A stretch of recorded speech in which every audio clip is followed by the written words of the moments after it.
Mike Pence tries a bold new political strategy to win over voters by telling them that he doesn't believe that the rich should pay their fair share. Intrigued? Then click that like, subscribe, and the alert bell, and enjoy the video.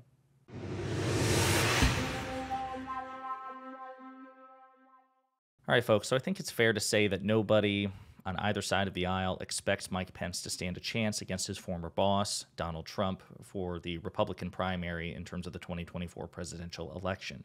He's polling at basically like anywhere between 5 to 10%. He's not doing well.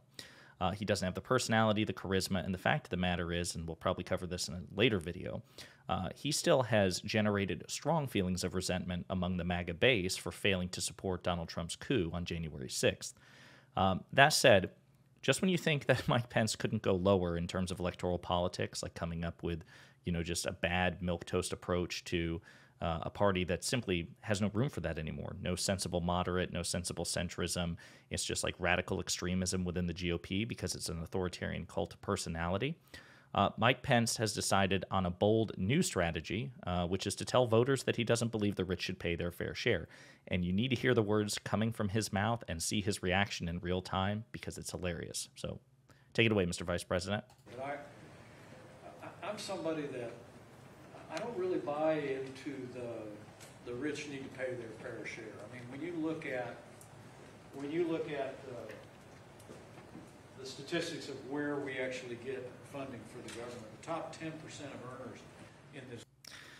So you can see it in real time, right? So he hesitates, then he says the terrible thing, which is that he doesn't buy into the idea that the rich should pay their fair share, which even if you believe, like even if you take the ultra-libertarian or conservative approach, which is that the rich pay more than their fair share, you shouldn't phrase it this way, that you don't buy into the notion that the rich should pay their fair share. You should say, I do buy into the notion that the rich should pay their fair share, but I believe that they're doing that and then some. That would be a more sensible, reasonable, I shouldn't say reasonable, but that would be a more rhetorically palatable approach to take. But instead, he says, I don't really buy into the rich need to pay their fair share. I mean, when you he disagrees with it as a concept, and then even funnier, you can see him struggle with the ramifications of what he says in real time. When you look at the statistics. He probably saw some of his advisors in the back of the room because, of course, he's speaking to voters. He probably saw some of his campaign advisors just tip over in their chair or on their feet because, of course, it was an incredibly stupid thing to say. Now, I'll point out, whether you like it or not, whether you agree with it or not, the fact of the matter is polling consistently shows that the vast majority of Americans believe that the rich and corporations do not pay their fair share. If you break it down, poll after poll after poll, Pew Research has aggregated much of the data. 61%, a lot feel very strongly that some corporations don't pay their fair share. 60% of the American public and respondents say that some wealthy people don't pay their fair share, right? This is a common notion, a commonly expressed sentiment, the idea that the rich don't pay enough.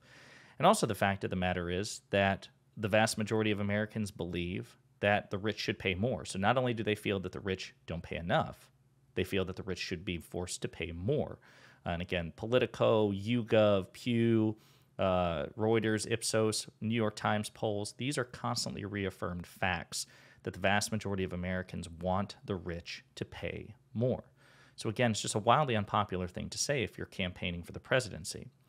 But the other thing I want to point out is this, and we've talked about this before. The fact of the matter is, and I don't mean to be insensitive, but it's simply true, and as Ben Shapiro often tells us, facts don't care about your feelings, gang. My wife's a doctor, gang. If you look at the breakdown of states in this country, the poorest states, the states that have the highest poverty level in the United States, are ones that are led by Republicans and are dominated by conservative ideology. You look at the states with the highest rates of poverty, you're talking about Louisiana, Mississippi, New Mexico, D.C., which isn't a state, but West Virginia, Alabama, Kentucky, Arkansas, Oklahoma, South Carolina. Now, with the exception of D.C., which is a blue-dominated territory, the vast majority of these, 9 out of 10, are led by Republicans. Now, if that's not an indictment of Republican leadership and Republican policy, I don't know what is.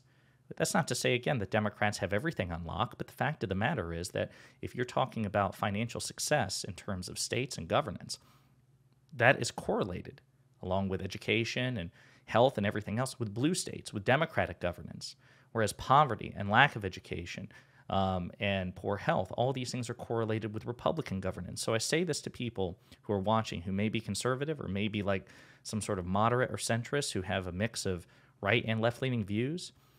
If you want to increase the chances that whatever state you live in or the country will increase its wealth, will become more financially prosperous, then you should not vote for Republicans ever, and you should only ever vote for Democrats.